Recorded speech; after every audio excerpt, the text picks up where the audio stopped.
Alors, Jean-François, on a parlé dans le segment précédent avec Martin de deux catégories de personnes, de personnes qui sont vraiment connectées avec le Seigneur, la sève qui coule, qui porte du fruit.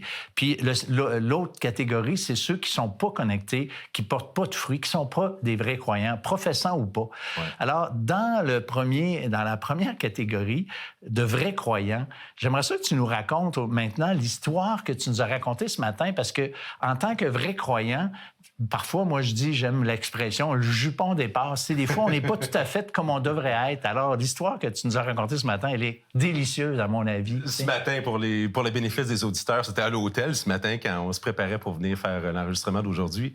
Mais oui, effectivement, tu sais, parce qu'on le sent. C'est la première chose qu'on voulait exposer, c'est de comprendre la différence qu'il y a entre ceux qui sont venus à Jésus et qui sont des disciples de Jésus et qui sont maintenant connectés, et ceux qui ne l'étaient pas, qui étaient, comme tu as dit, des sympathisants. Mais maintenant, on peut être connecté à Jésus et rester connecté avec lui fait en sorte qu'on produit des résultats qui font des fruits à la gloire de Dieu. Mais des fois, on peut l'échapper, comme tu dis. Puis une belle illustration de ça, c'est qu'un matin, on habitait à Chamédé, à Laval, dans ce temps-là. Et puis, ce matin-là, j'avais lu ma Bible, j'avais eu un bon temps de prière. Puis, il arrive des temps où on se sent comme imbibé, on dirait, de la communion avec Dieu, rempli de compassion. C'est comme si la sève passe, puis que la compassion de Dieu s'étend sur les autres. Donc, là, j'embarque dans l'auto, je m'en vais au travail, et là, j'arrête à une lumière, puis là, je vois un itinérant passer. Et là, j'étais rempli de compassion pour lui. C'est comme si l'amour de Dieu pour lui passait au travers de moi ce matin-là. Et là, je priais pour lui dans l'auto. Je disais, Seigneur, c'est comme, touche-le aujourd'hui. Fais quelque chose pour cet homme-là qui souffre et tout. Puis là, je m'en vais au travail, comme toute saisie de compassion. Puis le lendemain matin, j'arrive, bing bang, je me prépare, les couettes tout croche en l'air, j'embarque dans le char. J'ai pas pris de temps avec Dieu.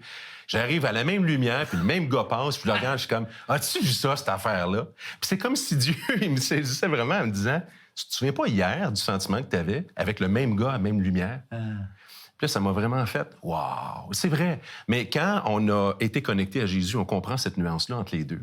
Ouais. Et puis, on peut vous encourager à la maison de rechercher cette communion-là avec Dieu.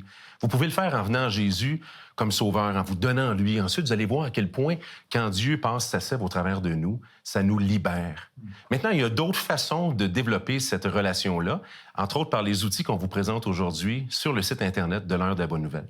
Le site web de l'Heure de la Bonne Nouvelle vous permet de revoir les émissions de la série en cours et de visionner celles des années précédentes. Dans la section « Liens utiles », nous identifions plusieurs liens Internet donnant accès à du contenu évangélique de qualité sur le web. On y retrouve une tonne de moyens concrets pour vous aider à poursuivre et enrichir vos réflexions. Dans la section « Restons en contact », nous vous proposons deux manières faciles pour entrer en contact avec nous, soit le Perron d'Église et les groupes de discussion « Je suis deuxième ». Jean-François, merci beaucoup d'avoir été là. On veut remercier aussi Martin L'Hébreu qui était avec nous pour cette émission. Et on veut vous remercier, vous aussi, chers téléspectateurs, pour être là avec nous semaine après semaine. Et nous, on vous convie de rester branchés et rester branchés avec le Seigneur et avec notre émission pour une autre émission de l'Heure de la Bonne Nouvelle. L'Ancien Testament avait annoncé que quelqu'un qui est innocent devait payer pour les fautes de ceux qui étaient coupables. Le sacrifice perpétuel, c'était un agneau qu'on tuait le matin et un agneau qu'on tuait le soir. Ça devait être un agneau qui est parfait et qui est sans faute. Parce que la Bible nous dit que le salaire du péché, c'est la mort, c'est d'être séparé de Dieu. Et donc, ce Jésus-là, il était la solution que Dieu avait annoncée depuis des siècles.